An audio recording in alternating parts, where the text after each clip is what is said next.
we've been looking at linear relationships between variables and how economists think about these. So far, everything that we've looked at has had a constant slope.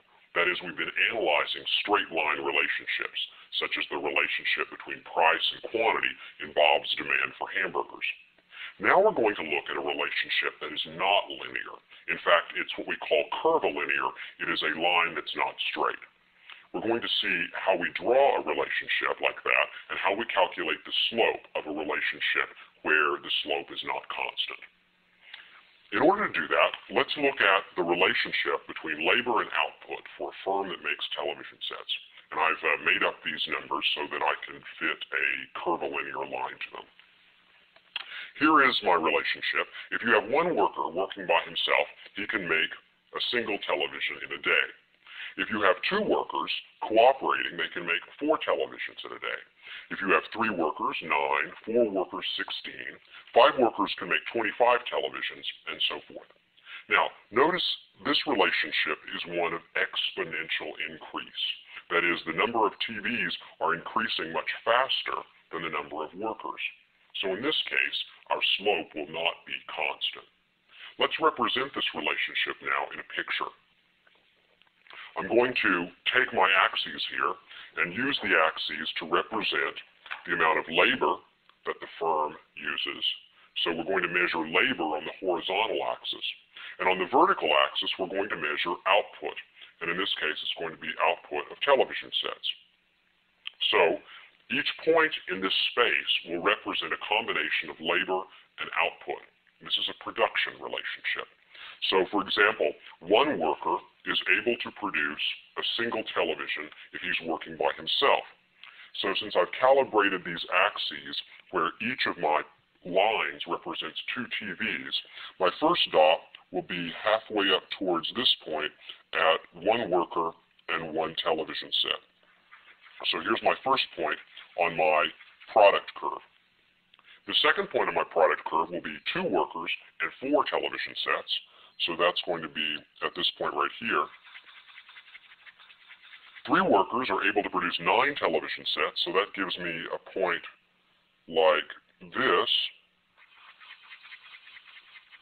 4 workers are able to produce 16 television sets, so follow this line up here to 16.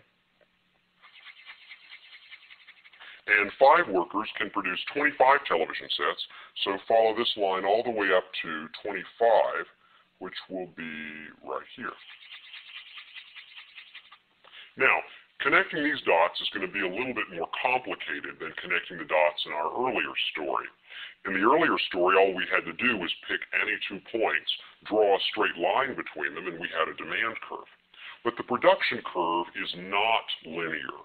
That is, the slope is not constant, so I have to draw a curve that connects these points together. That curve is going to look something like this. Let me take a curve here and figure out how to make it fit. I want it to go through this point, and this point, and this point, and this point, and this point. And so my curve is going to look something like this. It's going to be an exponential relationship. So if I want to connect my dots, I'm going to have them lying along a blue line that looks like this. Let me go ahead and draw that blue line in. I could have kept that curve there and just drawn along it, but I'm going to try, and it takes practice to do this well, to connect my blue dots along a single curved line. It's like this. Well, that's not bad. So I'll go ahead and make this line a little bit darker.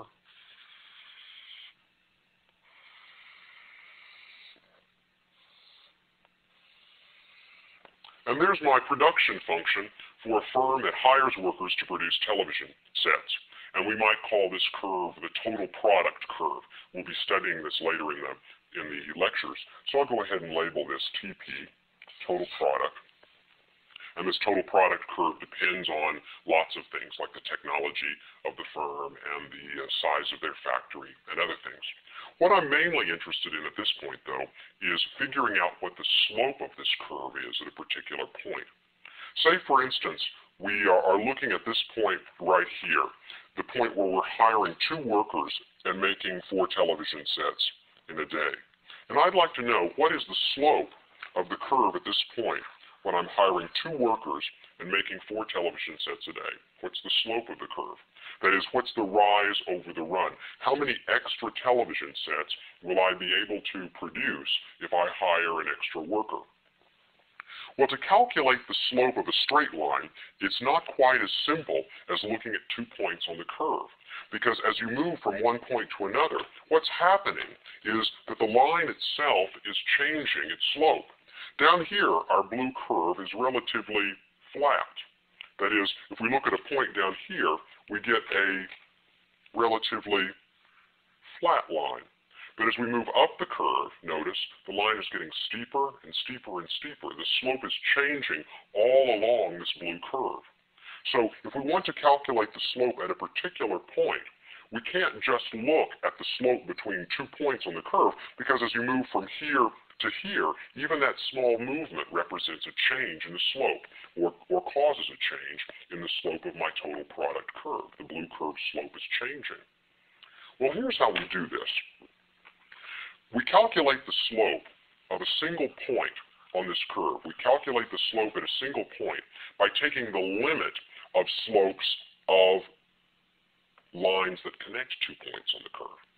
So for instance, suppose we look at what happens as we move from 2 workers to 4 workers. As we move from 2 workers to 4 workers, what happens is this. We're moving along a line that connects those 2 points. And the line that connects those 2 points is this line right here. This red line connects those 2 points. Now, what's the slope of that red line that connects this dot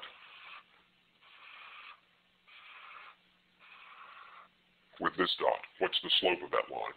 Well, let's calculate it. The slope of my red line here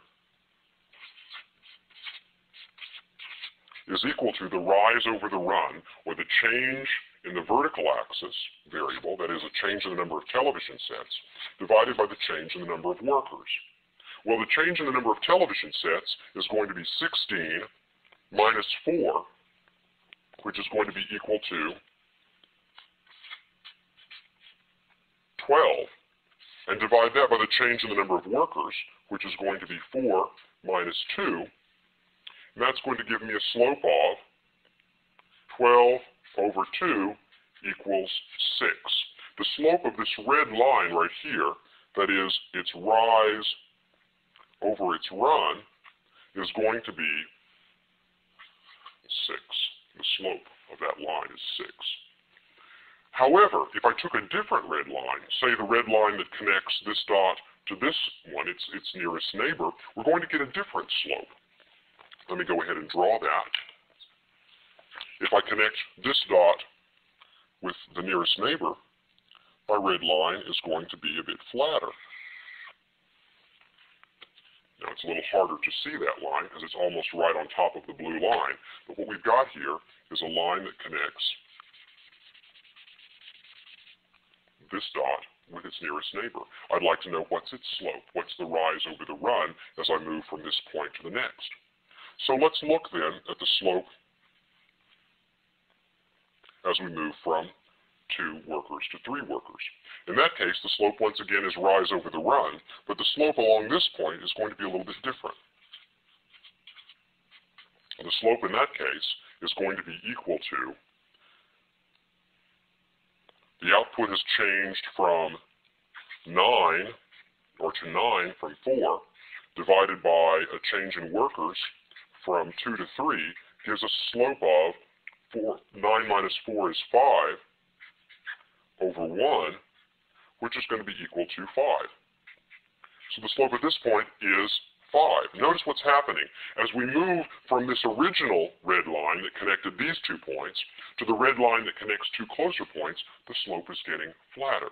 It's gone from rise over run of 6 to rise over run of 5. Eventually what happens is if we let the point that we're looking at get closer and closer to our original point, if we let the point that we're looking at get closer and closer to our original point, we're eventually going to come up with a line that has a slope that is equal to the slope of the blue curve itself.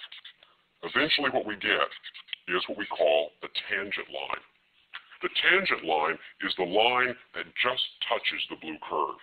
If you had something straight like this ruler and you wanted to lay it against the blue curve, laying the ruler against the blue curve would give you the tangent line. Laying something straight against a curved line at a particular point gives you the tangent. Tangent means touching. If you wanted to take the blue curve like before and lay it against the blue curve and have this blue curve be a straight line, the slope of this blue curve now is the slope of the tangent line, the line that just touches. So to calculate the slope of a curve at a particular point, you take the limit of the slope of the lines that connect that point to other points, and that limit is going to be the tangent line, the slope that's tangent. So when we're looking for the slope of a curved line, we take the slopes of lines that connect points on the curve, let those slopes change as the point gets closer and closer to the point we're interested in, and finally we come up with a line that's tangent to the curve at the point we care about. In this particular case, from calculus, I know that the tangent line that I've drawn here with a dash has a slope of 4. I'm not going to do the calculus right now, but what I'm interested in your understanding is that when you have a curved line, the slope of that line changes as you move along it. And the important thing for you to know that the slope of that curve at a particular point is the slope of a straight line that touches the curve at that point.